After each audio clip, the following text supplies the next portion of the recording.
Good morning, my dear brothers and sisters. Morning, Mons. And good morning too to all those who are following us online. My dear brothers and sisters, what makes a person wise? Wise. In the first reading from the book of Wisdom, it said there, resplendent and unfading is wisdom, and she is readily perceived by those who love her, and found by those who seek her. If you're looking for wisdom, according to the first reading, you will find her. She is making herself available. So let us be wise. But what makes a person wise? When do we say a person is wise? Let the gospel help us. There are at least two traits or characteristics of a wise person. A wise person, number one, is someone who thinks ahead. A wise person knows how to anticipate. The Lord told us the kingdom of heaven is like 10 virgins. 5 of them were foolish and 5 were wise. What made the 5 virgins wise? They were able to anticipate the events, the things that will happen. They are not only thinking of today, they are thinking of tomorrow. They are not only thinking of the present moment, they are also thinking of what is going to happen. Yan daw ang matalino. Hindi lamang iniisip ang kasalukuyan, pinaghahandaan ang kinabukasan.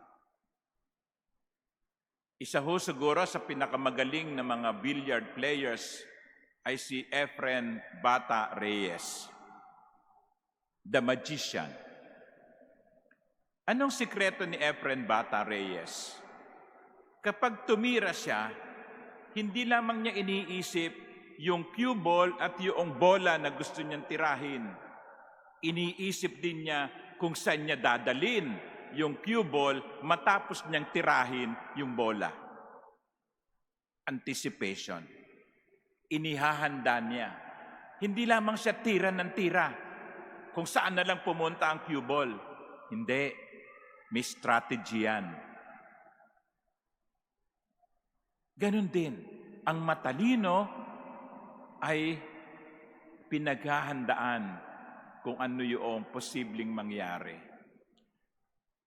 At yan ang ipinakita sa atin, mga kapatid, ng Ebanghelyo. Para maintindihan natin ang Ebanghelyo, kinakailangang maintindihan natin ano ba yung ginagawa kapag ikinakasal nung panahon ni Jesus. Nung panahon ni Jesus, ang kasal, hindi mo alam kung kailan mangyayari. Hindi katulad ngayon, meron kang date, meron kang time, meron kang place. Ang kasal ay December 20, alas 8 na umaga, sa San Agustin o sa Manila Cathedral. Alam natin yan. Pero sa mga Hudyo nung panahon ni Jesus, at kahit daw ngayon, yung kasal, yung kasalan, ay pwedeng mangyari sa umaga, sa tanghali, o sa gabi, o sa hating gabi. Kaya yung mga abay, kinakailangan yung mga abay na kinuha para ilawan ang daraanan ng ikakasal, yung lalaking ikakasal pupunta sa bahay nung babaeng ikakasal para makipag-usap sa mga magulang. At pagkatapos, yung lalaking ikakasal, dadalin ang kanyang asawa, mapapangasawa sa kanyang bahay. Hindi alam yon kung kailan mangyayari. Kaya merong mga abay na ang dala ay mga sulo upang kung sakaling dumating ang mga taang ikakasal sa gabi, mailawan ang daraanan ng ikakasal. Yung mga matatalinong dalaga, inisip nila, teka muna, hindi natin alam kung anong oras darating ang ikakasal. Wag lamang yung langis na nasa sulo ang dali natin. Magdala pa tayo ng extra. Kung sakali na maubos na yung langis doon sa sulo, ay meron pa tayong maidadagdag. Nakakahiya naman sa ikakasal kung dumating siyang madilim. Yun ang matalinong tao.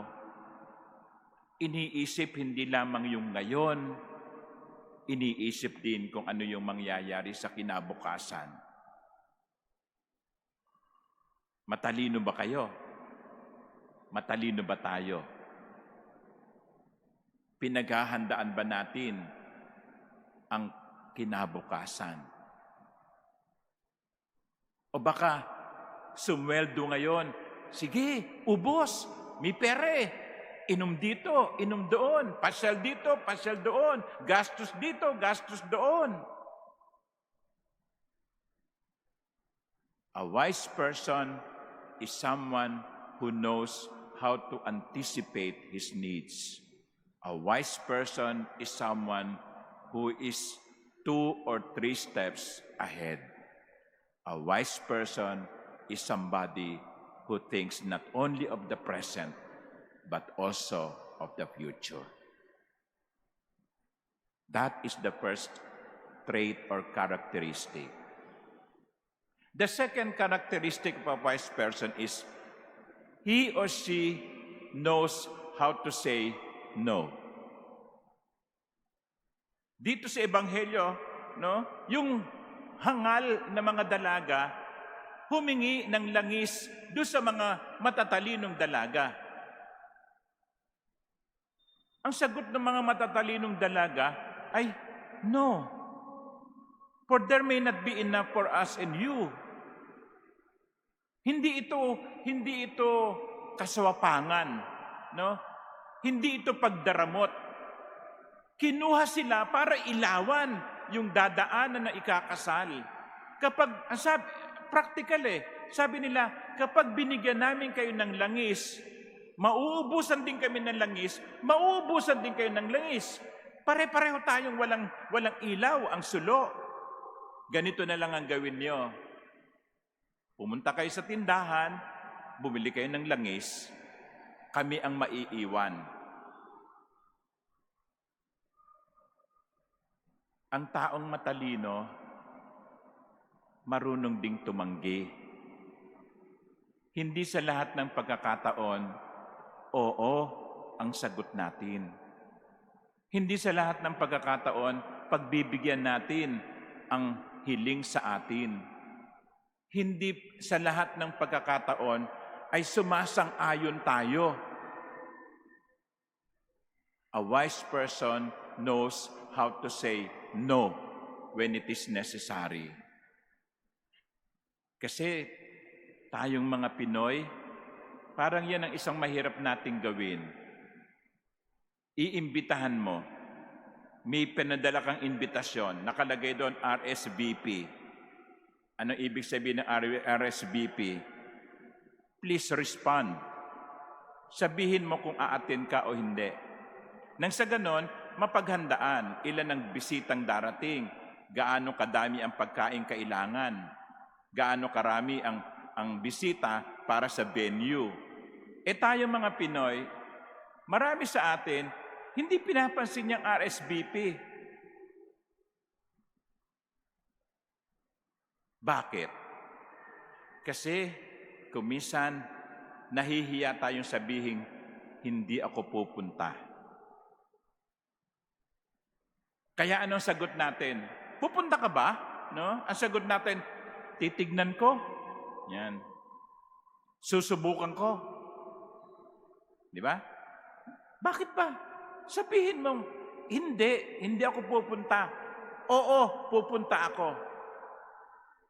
Nahihiya ba tayo? na tumanggi. Kaya sabi nga for Filipinos, yes has so many meanings. One of these is no. Kaya minsan daw, ang hirap nating kausap. But a wise person knows how to say no. At kung hindi na ninyo kaya, pagod na kayo, sabihin nyo, hindi ako pwede.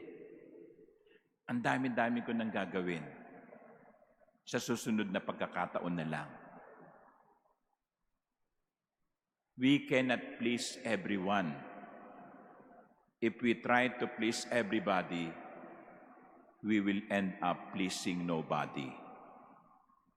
Learn how to say no.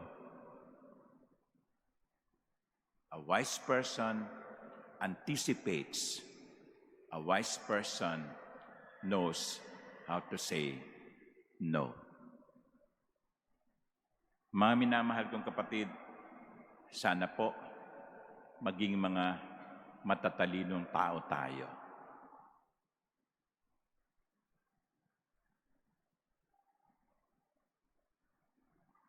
Kailangan natin kasi ngayon, mga taong matalino, hindi tatanga-tanga.